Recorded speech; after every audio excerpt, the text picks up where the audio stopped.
Hey bedevül fegil meydane alır amanı Hakkışına gel adı sarı meydan yolu fagil Hey ötedinen alır duranı yar duranı Kasım hoş geçir dövden yolu fagil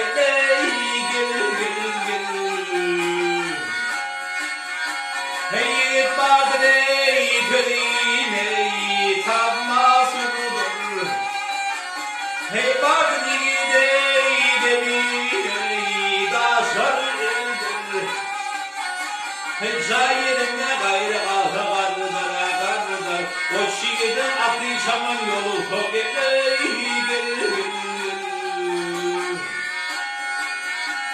İşidir gelmene kömür çeline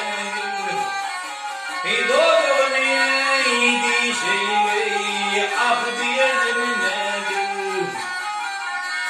Hey yılan yakır bulup ya yılan fidine Yiğit kadar ayar yaman yolu soketey gel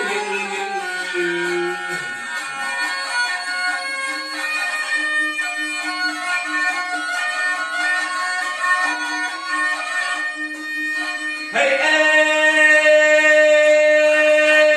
yılama yerini tutma benim eline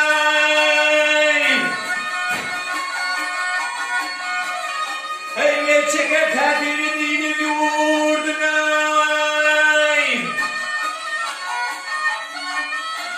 Ya bitiren işini gören amadan cennetim kaçardım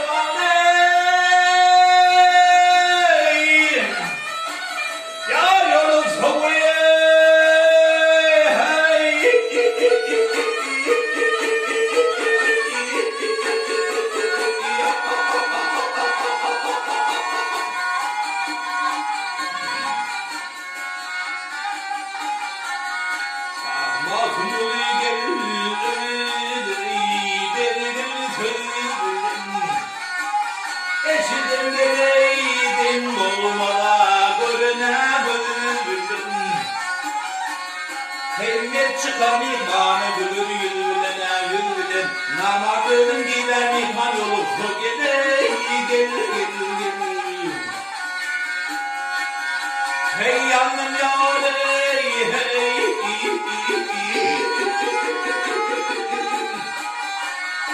hey hey ya